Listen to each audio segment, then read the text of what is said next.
Mandamos un saludo a, bueno, dice que todavía no empiezan a transmitir, yo ya quería saludar.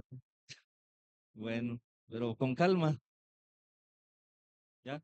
Bueno, queremos mandar un saludo a nuestros hermanos de Villaheréndira, Pedernales, Ario de Rosales, La Barranca, a los hermanos de San Lorenzo y a nuestros hermanos que andan en el Congreso, que seguramente nos van a ver en una repetición más tarde. Les mandamos un saludo a cada uno de ellos y también a nuestra hermana Beni y a su hijo. Deseamos pronta recuperación para él por medio de Cristo Jesús. En esta hora vamos a pasar al tema. El tema de esta noche se llama Actitudes y cualidades de un cristiano. ¿Cuántos discípulos de Jesús hay aquí en esta noche? Amén, amén. Muy bien, me gusta esto. Vamos a ver Marcos 3:13. Primeramente, para empezar, Marcos 3:13. Dice así, Marcos 3:13 y en adelante. Dice, después subió al monte y llamó así a los que él quiso y vinieron a él y estableció a 12 para que estuviesen con él y para enviarlos a predicar y que tuvieran autoridad para sanar enfermedades, para echar fuera demonios. Dice a Simón primero, ya viene la lista de los que llamó, así a quien él quiso, porque no llamó a cualquiera, no llamó a todos, llamó así, dice que llamó así a quien él quiso. Y ahí va la lista.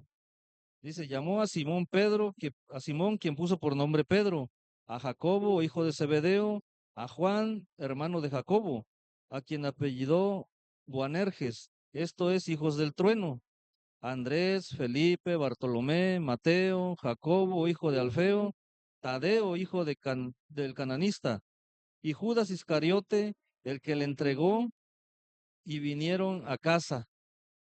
Vamos a tratar un tema de esta noche hablando del discipulado.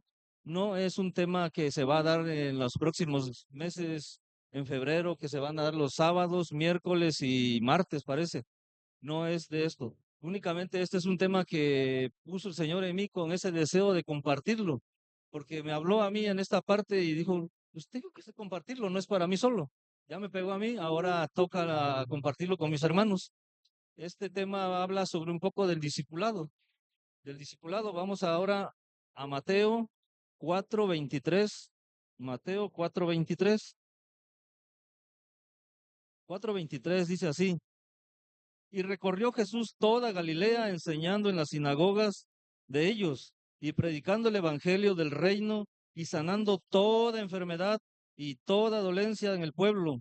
Y se difundió su fama por toda Siria y le trajeron todos los que tenían dolencias, los afligidos por diversas enfermedades y tormentos, a los endemoniados, a los lunáticos, a los paralíticos, y los sanó y le siguió mucha gente de Galilea y de Decápolis, de Jerusalén, de Judea y de otro lado.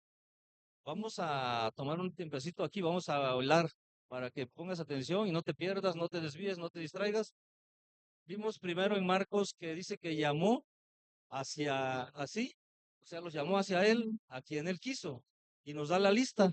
Nos da la lista de los 12 discípulos que posteriormente fueron apóstoles. Primeramente tenemos que ser discípulos. Entonces, los llama, los disipula y les da autoridad. Dice que les da autoridad para sanar dolencias, enfermedades y todos y para enviarlos.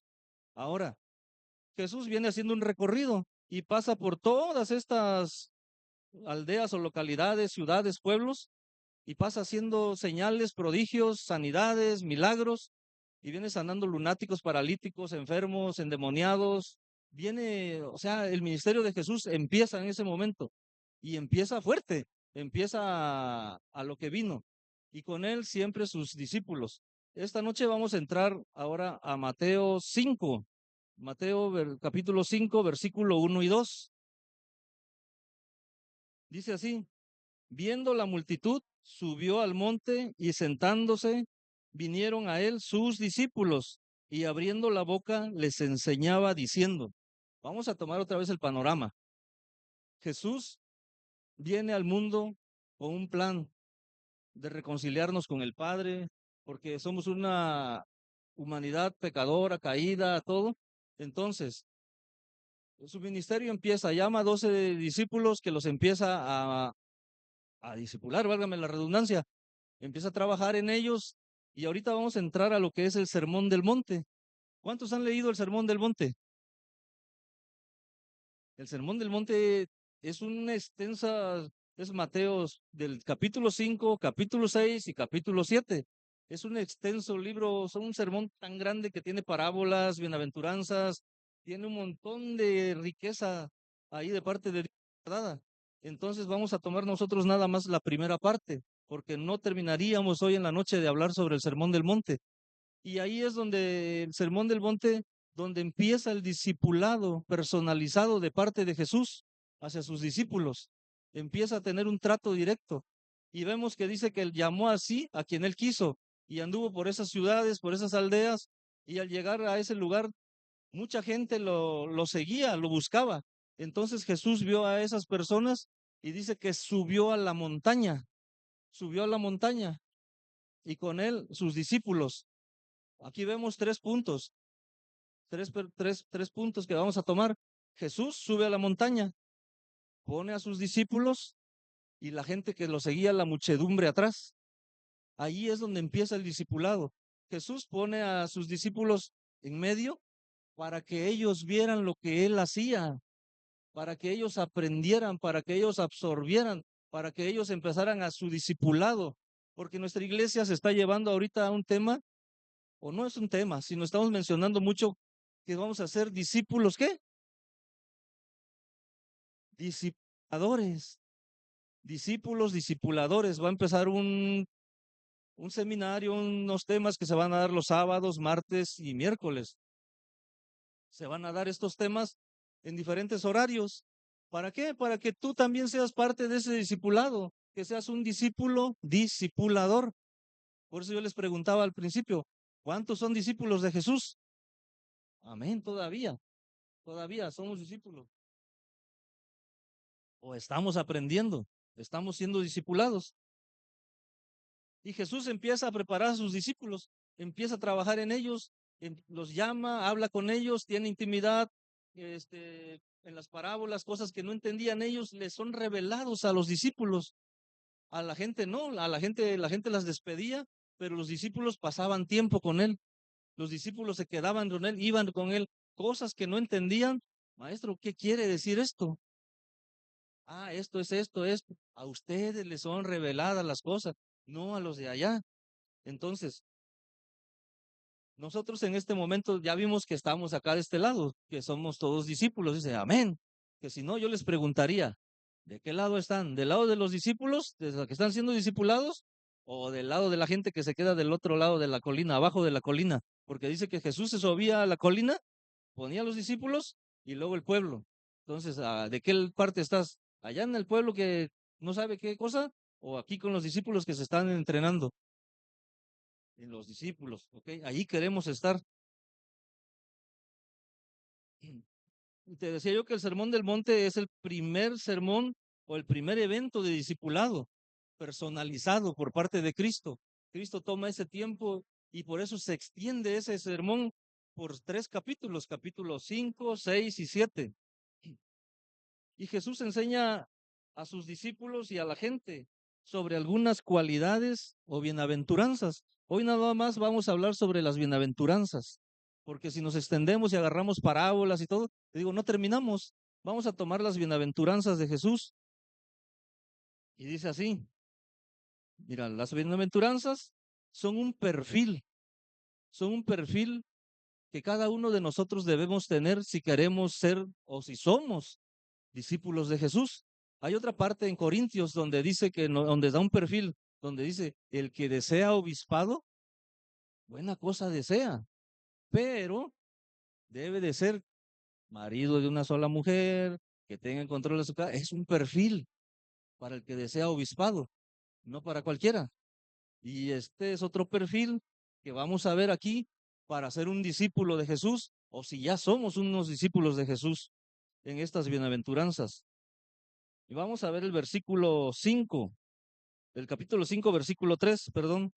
Dice así: bienaventurados los pobres en espíritu, porque de ellos es el reino de los cielos. Ahí ya está un punto de estos perfiles, de este perfil que vamos a ver de estas bienaventuranzas.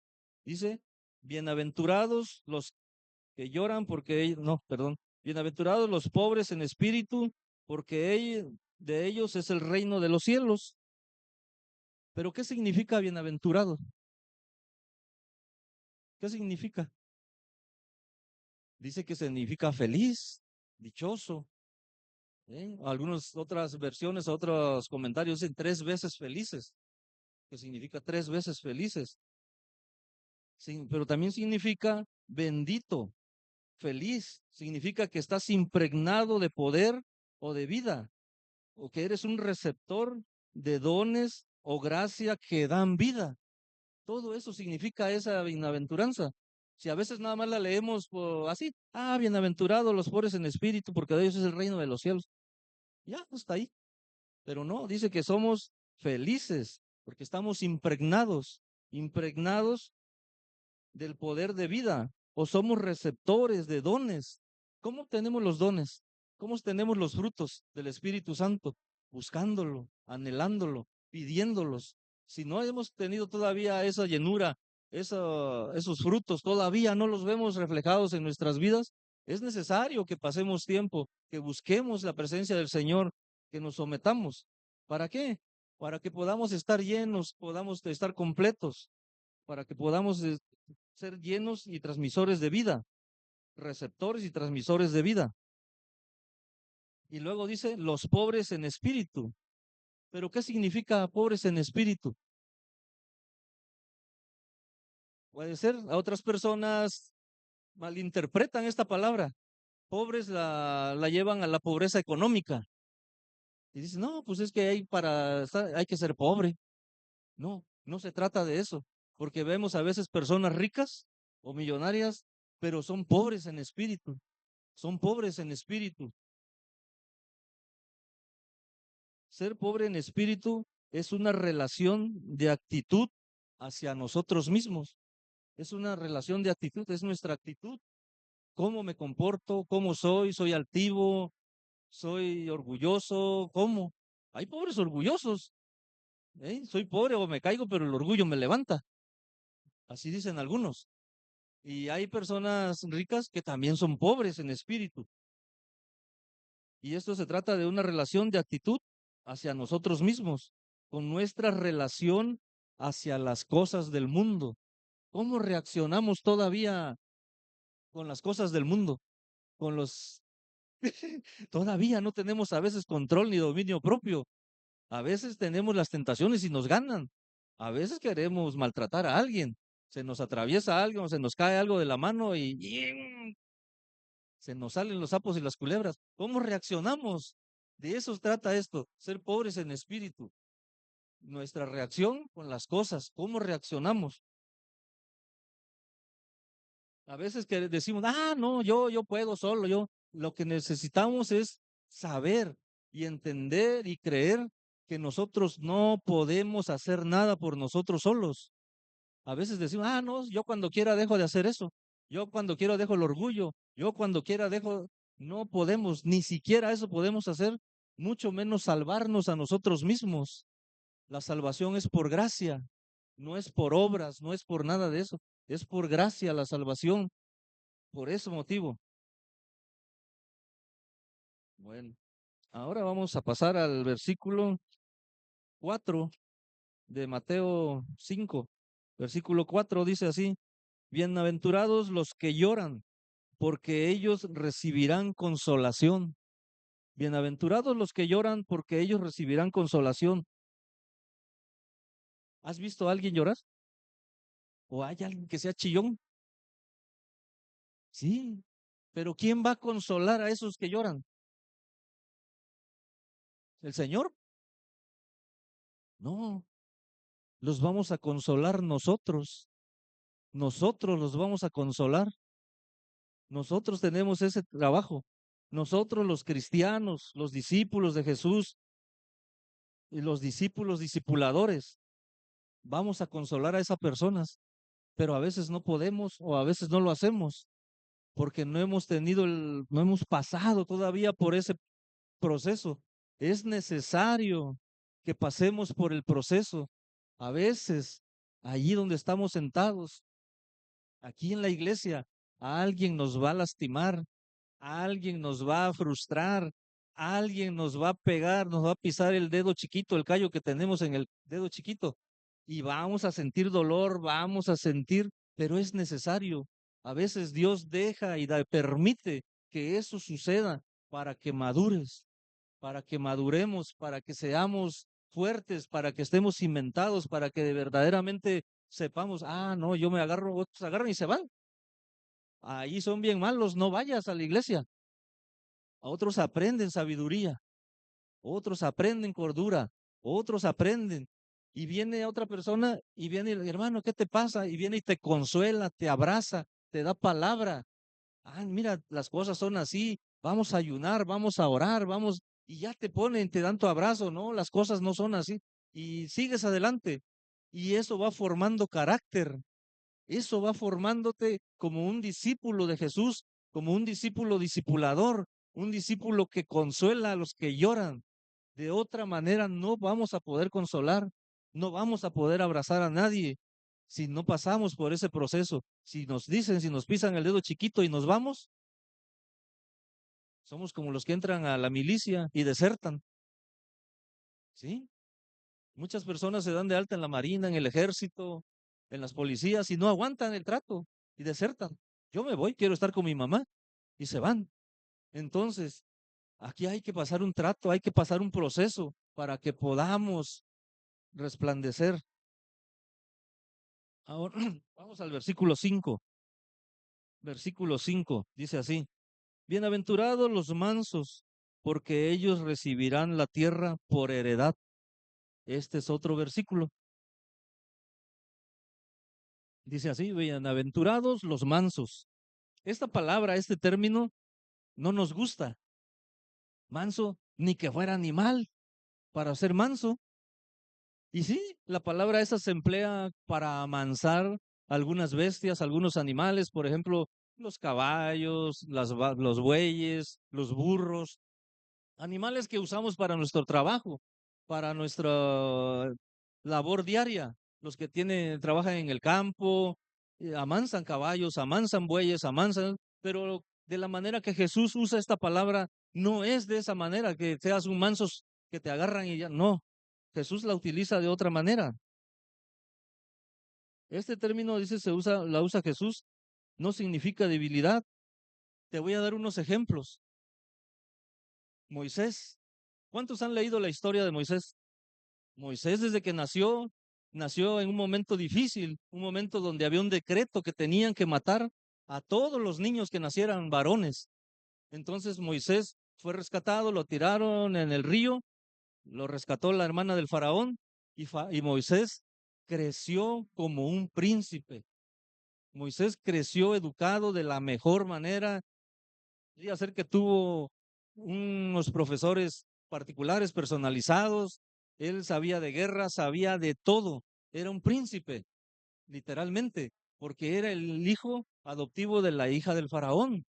No era cualquier persona, Moisés. Y de tal manera vemos que cuando un día sale, cuando ya era adulto, y sale a recorrer el campo a las obras que tenían, y ve que uno estaba golpeando a otro, y mató al egipcio y lo enterró en la arena. Y de ahí lo descubrieron y tuvo que salir huyendo al desierto. ¿Por qué? En vez de regresar y dar la cara, ¿no? No, huyó y tuvo que pasar un proceso cuando el Señor se le reveló en la zarza ardiendo. Y de ahí Moisés pasa un proceso para sacar al pueblo de Israel y dan 40 años vueltas en el desierto. Y dice en la Biblia más adelante que no ha habido en la tierra hombre más manso que Moisés. Y no te está hablando que Moisés se volvió burro o vaca. No, dice que la mansedumbre de Moisés, una paciencia, una paz para resolver los problemas, para atender a las personas, para todo eso. Tuvo que haber un proceso. Estoy hablando de la capacidad que tenía Moisés para volverse manso. Ahora, Te voy a dar otro ejemplo. El apóstol Pablo, primeramente se llamaba Saulo de Tarso. Saulo de Tarso era un hombre judío romano que nació ahí en Judea y resulta que él fue igualmente que Moisés, fue educado pero Pablo a los lados a los pies de Gamaliel. Él estudió, fue un erudito Pablo, un religioso judaizante, extremista, legalista, y tenía en contra del cristianismo. Él se volvió como un Hitler, más o menos. Quería erradicar, quería borrar de la faz de la tierra al cristianismo. Y iba a las iglesias, a las sinagogas y pedía cartas a los sacerdotes. ¿Para qué? Para matar, para arrestar a los cristianos. Podemos ver claramente el primer mártir de la iglesia fue Esteban. Y lo mencionan a Saulo, que Saulo estaba ahí y consintió la muerte de Esteban. Y así sucesivamente entraba a las casas y sacaba a las mujeres, a los niños arrastrando y los mataban, los echaban al circo romano. Bueno, Saulo de Tarso era un hombre sumamente violento, era un asesino, así. Pero dice que un día iba a Damasco porque había pasado a recoger unas cartas que le autorizaran a hacer una persecución a los hermanos que andaban predicando. Pero cuando iba a Damasco, dice que una luz más brillante que el sol de mediodía tapó el camino, se le apareció y quedó ciego y cayó de su caballo o burro, no sé en qué iba montado, no dice la Biblia, y cayó al suelo. Y dijo Pablo, dijo, Señor, ¿quién eres, Señor? O sea, ahí vemos la sumisión de Pablo, ahí fue la conversión de Pablo, ahí vemos cómo se somete. ¿Qué quieres que haga, Señor? ¿Qué quieres que haga? Entonces podemos ver que no es una sumisión así, como un animal, es una sumisión voluntaria, voluntaria a fuerzas. Entonces, Pablo se convierte al cristianismo y se convierte en el apóstol de Jesús, el último apóstol de Jesús, y podemos ver sus cartas, podemos ver, leer de los hechos de los apóstoles, Romanos, Corintios, Efesios, todas las cartas paulinas, y ahí podemos ver cómo Pablo se desenvuelve su teología, toda la teología de Pablo, podemos ver. Ahora, vamos al versículo 6. Dice, bienaventurados los que tienen hambre y sed de justicia, porque ellos serán saciados. Todos podemos tener hambre y sed como una necesidad fisiológica. Las necesidades fisiológicas pues son dormir, comer, tomar agua, respirar, bañarnos, ir al baño. Esas son las necesidades fisiológicas. Y dentro de ellas está comer y sed, tomar agua. Pero no cualquiera tiene hambre y sed de justicia, como dice aquí. Dice, bienaventurados los que tienen hambre y sed de justicia, porque de ellos serán saciados. Una cosa es tener hambre y sed y hambre y sed, y la otra es tener hambre y sed de justicia, te decía. Aquí vemos en el Sermón del Monte donde empezamos a leer que las personas que venían siguiendo a Jesús tenían hambre y sed, pero de ver señales, prodigios, milagros, no se llenaban. No se llenaban. Ay, ¿viste el hermano? ¿Viste cómo lo levantó? ¿Viste que lo resucitó? ¿Viste al paralítico? Y eso venían, eso les daba aliento. Ellos querían ver más, ver más, ver más. Hoy en día todavía sucede. Personas vienen a la iglesia buscando milagros, señales, prodigios, o andan, no es que va a haber un profeta y van, no, y el hermano está poderosísimo. Andan viendo enlace, andan viendo cosas, entonces andan buscando emociones, nada más, emociones. Pero Jesús tenía una palabra. Jesús quería que estas personas tuvieran hambre y sed de justicia divina, que tuvieran hambre de la palabra, hambre de Él.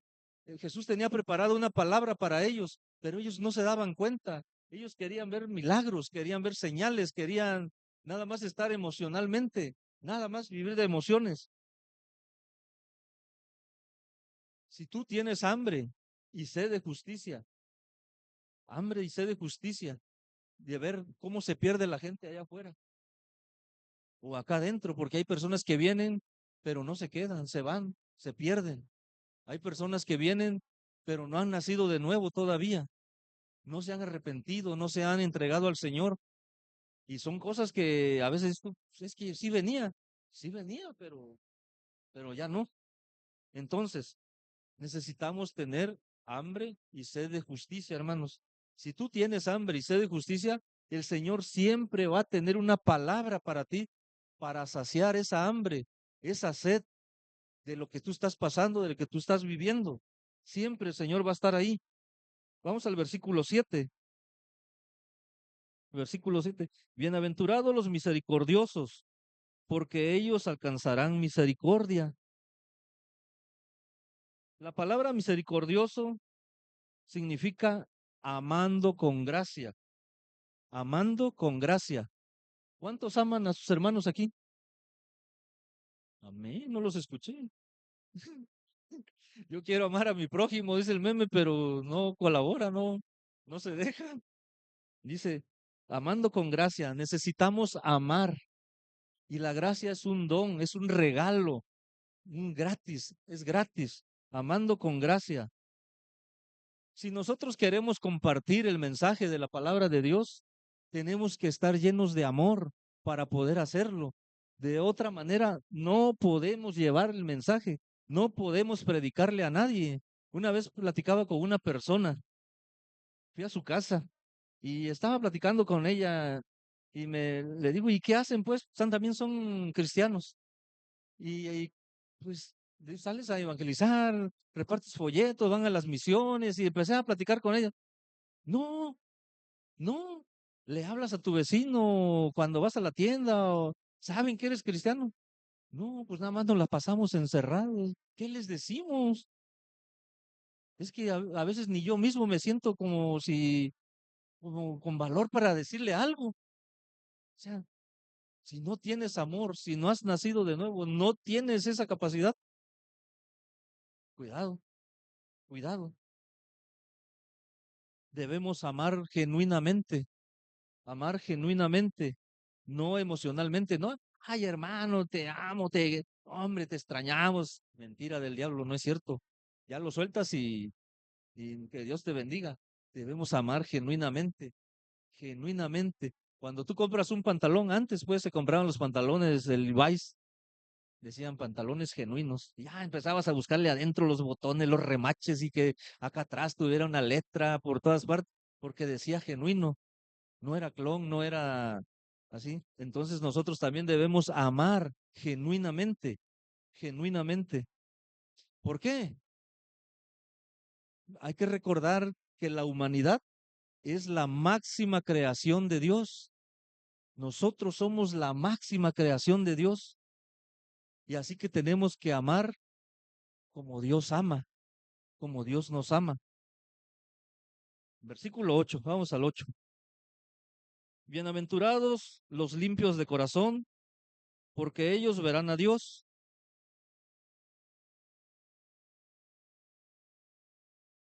Cuando los cristianos o los hijos de Dios vamos a compartir a alguien, debemos estar llenos hasta rebosar del amor de Dios con motivos y corazones puros.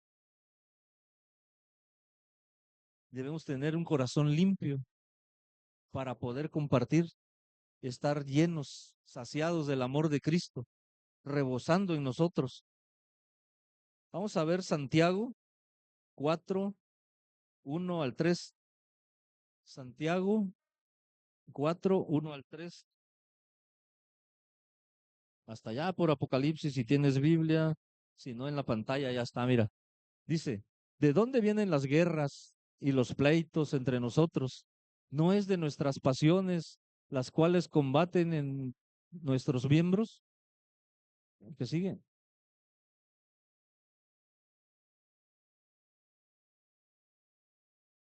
Se trabó la punta.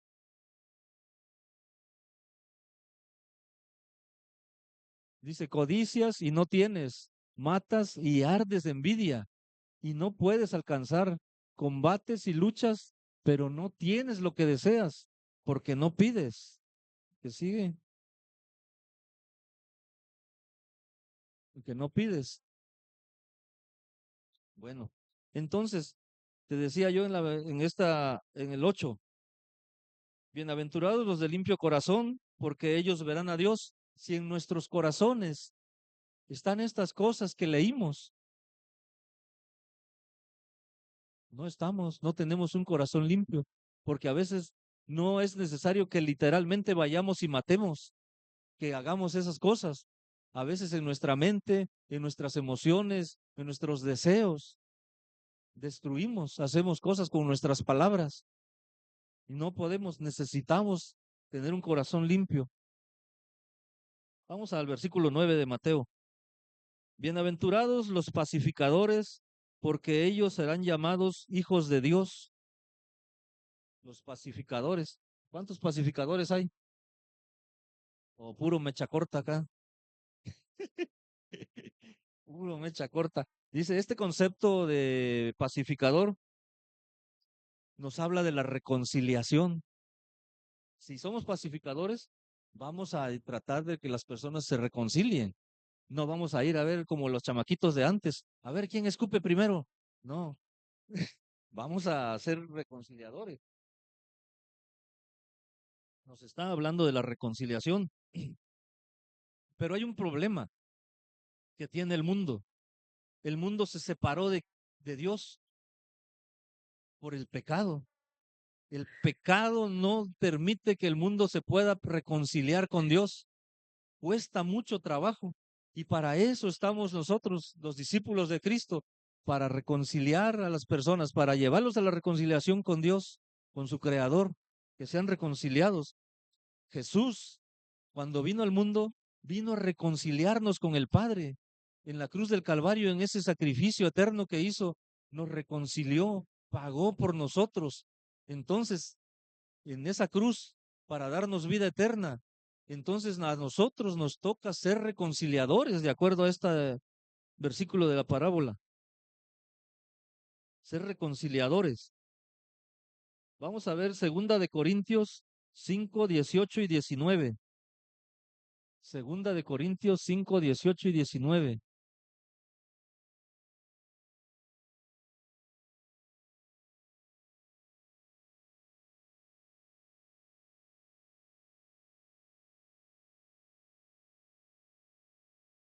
No, segunda de Corintios 5, 18 y 19.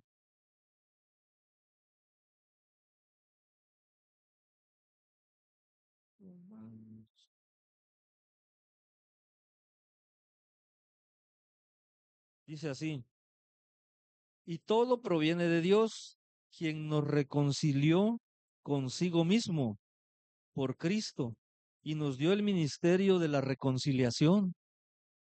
Es lo que yo les leía ahorita en el versículo 9. Dice que tenemos que reconciliar a las personas, tenemos que ayudar a reconciliarse con el Padre.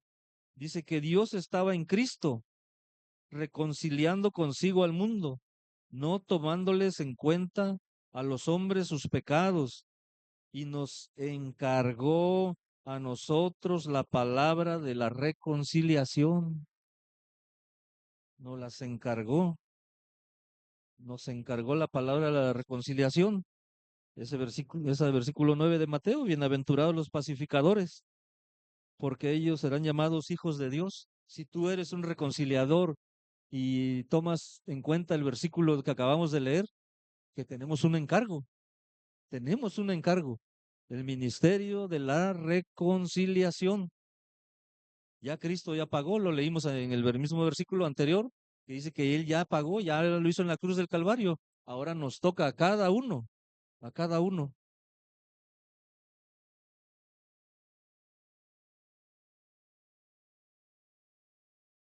Vamos a ver Romanos 5:18. Romanos 5:18.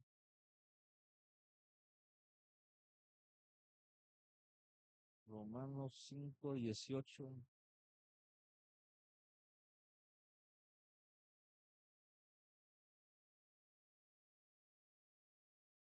Dice así. Mas Dios muestra su amor para con nosotros, que siendo aún pecadores, Cristo murió por nosotros. Dice que por eso te decía, ya Cristo pagó, ahora nos deja el encargo de la reconciliación. Y aquí nos los afirma más. Mas Dios muestra su amor para con nosotros, que aun siendo pecadores, Cristo murió por nosotros. Es Romanos 5:8, perdón. Entonces, ¿qué nos impide reconciliarnos? A veces no estamos reconciliados con Dios. A veces asistimos a la iglesia, venimos, nos sentamos, cantamos y nos vamos, pero no estamos reconciliados. ¿O qué nos impide llevar a las personas a la reconciliación con Dios? O somos como la persona que te dije que platiqué con ella. Es que no sé qué decirles. A veces no siento ni que yo. Mm, A veces sucede eso.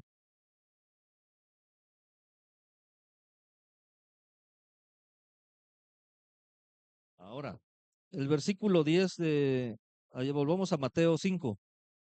Dice, bienaventurados los que padecen persecución por causa de la justicia, porque de ellos es el reino de los cielos.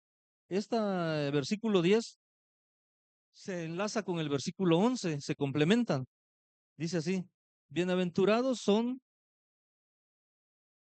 cuando por mi causa los vituperen, los persigan y les digan toda clase de mal contra ustedes, mintiendo. Estos dos se complementan estas dos parábolas, estas dos bienaventuranzas, perdón. Si fuiste observador y estuviste leyendo, pudiste darte cuenta que estas bienaventuranzas inician de la misma manera y terminan de la misma manera. Las dos, todas estas bienaventuranzas tienen promesas, pero también tienen, ¿cómo se llaman estas? Se me fue el nombre.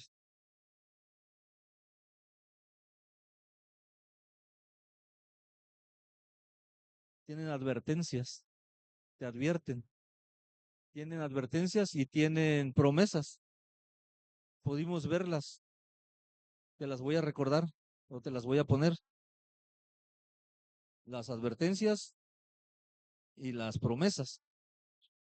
Pero primero te voy a leer cómo inician. Vamos a leer el primero, el versículo 3 de Mateo 5. Dice, bienaventurados los pobres en espíritu, porque de ellos, ahí después de la coma, porque de ellos es el reino de los cielos.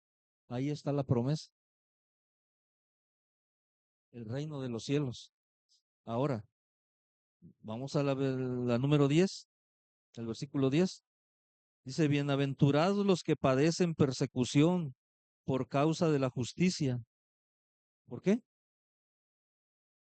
Porque de ellos es el reino de los cielos. Se va a haber un proceso en el discipulado, va a haber un proceso en tu vida, va a haber un proceso. Hay promesas, pero también hay advertencias. ¿Por qué? Las advertencias están en el 10, los que padecen persecución por causa de la justicia. Bienaventurados son, dice, cuando por mi causa los vituperen, los persigan, les digan toda clase de mal contra ustedes. Esas son las consecuencias, esas son las advertencias, esas son las advertencias. ¿Cuántos son discípulos de Jesús todavía? Amén. En base al versículo 10 y el 11 que acabamos de leer en las advertencias, quiero hacerte una memoria nada más y recordarte que en el Antiguo Testamento y en el Nuevo Testamento, personas dieron su vida por la palabra, por servir a Dios. Dieron su vida, dieron su todo. Y desde el Antiguo Testamento los profetas mayores y profetas menores, en el Nuevo Testamento los discípulos, los apóstoles, la gran mayoría fueron ejecutados, fueron asesinados violentamente. En los profetas algunos fueron aserrados por la mitad, no sé si así o así transversalmente, pero fueron aserrados.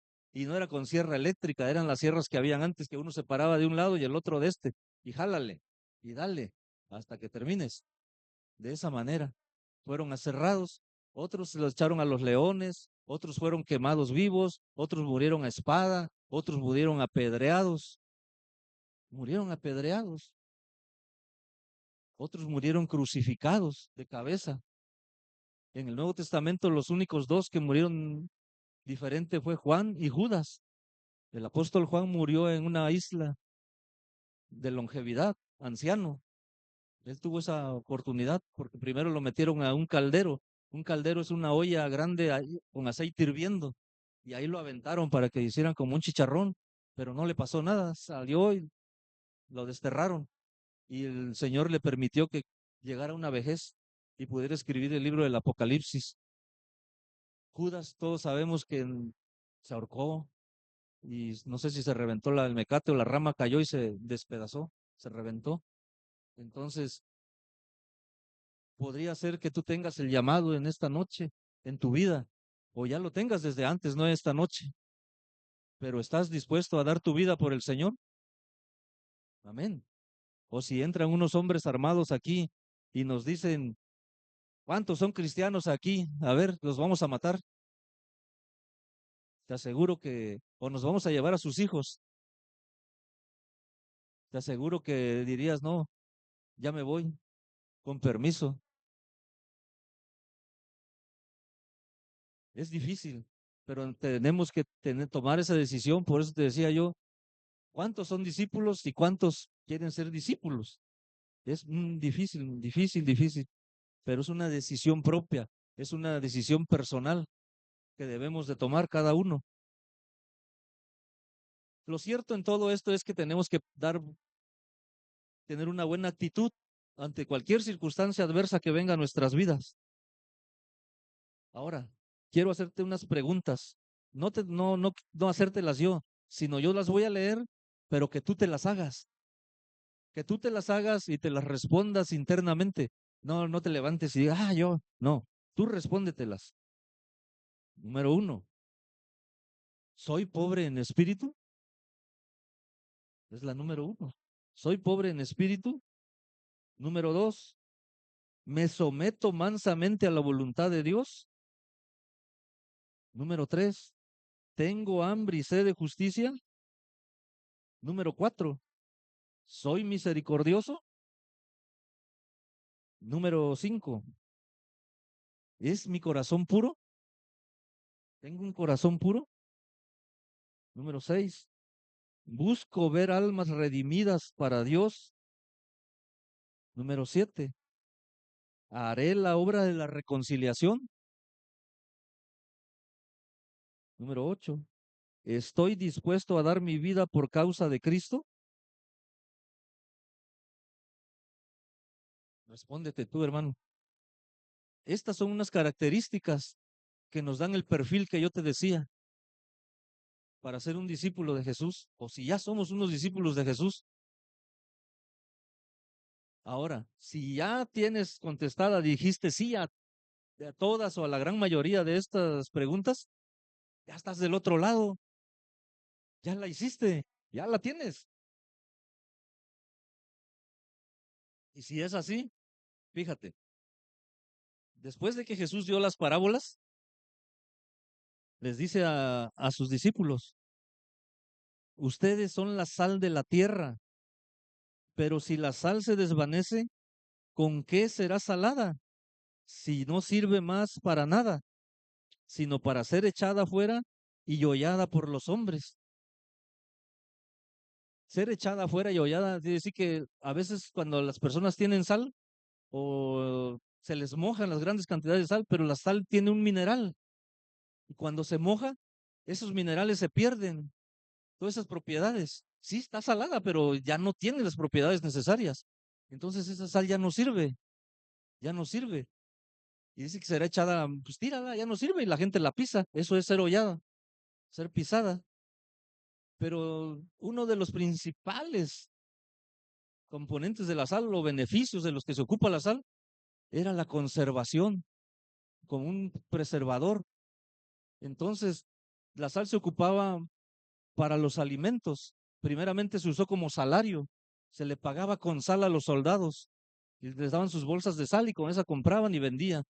Te pago con sal.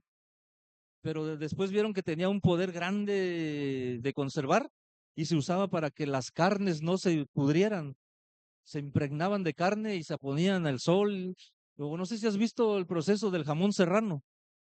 Cuando hacen ese jamón, traen las piernas de cerdo y las empapan de sal, las ponen bien llenas de sal, capas de sal, y las ponen allá y que estén llorando. Ya después las meten a ahumar y ya después cuando las ocupan, esa carne está riquísima. Cortan la sal, quitan la sal y ya queda la carne. El jamón es un conservador, la sal. Entonces dice Jesús, ustedes son la sal de la tierra.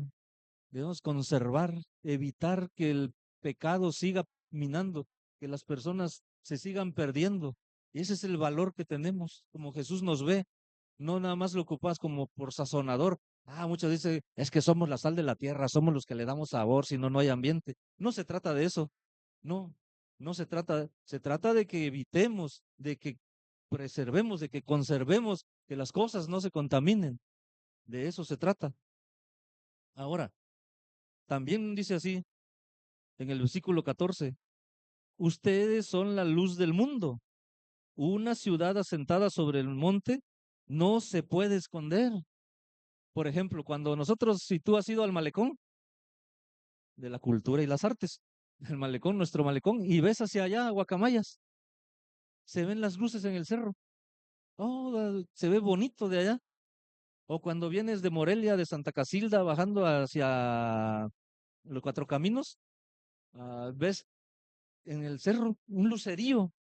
Ves Villaréndira, Neurecho, todos esos lugares están metidos ahí entre el monte, Tejabán, y se ve bonito, te da alegría, si vienes viajando de noche. Entonces, una ciudad, dice, asentada en un cerro, no se puede esconder, no se puede esconder. Ahora dice, ni se enciende una luz y se pone debajo de un almud, sino sobre el candelero y alumbra a todos los que están en la casa. Por ejemplo, si aquí se fuera la luz, nos quedamos a oscuro y prendemos un celular, la lámpara, pero la guardamos en el baño. ¿De qué nos sirve? De nada. La tendríamos acá para que nos alumbráramos todos, todos. Entonces dice Jesús, así alumbre nuestra luz delante de los hombres, para que vean nuestras buenas obras y glorifiquen a nuestro Padre que está en el cielo. Tenemos trabajo, tenemos trabajo. Pues esta es la palabra de esta noche, hermanos. ¿Cuántos siguen siendo discípulos de Jesús? Amén. Vamos, te invito a que te pongas de pie y hagamos una oración.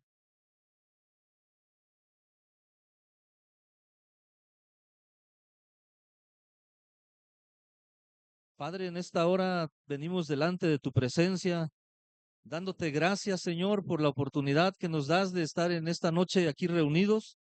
Y te pedimos, Señor, que tu Espíritu Santo venga y haga la obra en cada uno de nosotros, Padre. Que podamos, Padre mío, hacernos a tu presencia, a tu imagen, Señor Jesús. Que alcancemos la estatura del varón perfecto, Dios. Y Padre, tú empezaste la buena obra en nosotros y la vas a terminar, Señor. Te pedimos, Señor, que tú obres en cada vida, Padre, en cada corazón, Señor Jesús, y que nos des ese anhelo, esa hambre, Señor Jesús, de justicia, de amar a nuestro prójimo, de llevar tu palabra, de ser reconciliadores, Padre. Ayúdanos, Señor Jesús, a ser más como tú, Padre. Ayúdanos, Padre mío, a cambiar nuestra manera de vivir, nuestra manera de pensar, nuestra manera de hablar, a renovar nuestra mente, nuestro entendimiento, a renovar, Padre mío, nuestras palabras, nuestra programación neurolingüística, Padre, para que podamos, Padre mío, pensar y articular las palabras que queramos decir, Padre, no hablar a la ligera. Ayúdanos a cambiar, Señor.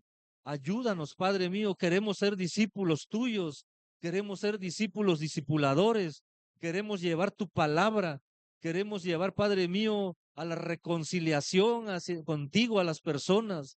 Queremos, Padre mío, que la gente pueda ver que nosotros somos la sal y la luz de la tierra. Ayúdanos, Señor Jesús, a ser más como tú. Ayúdanos, Padre, por medio de tu Hijo amado Jesucristo. Amén.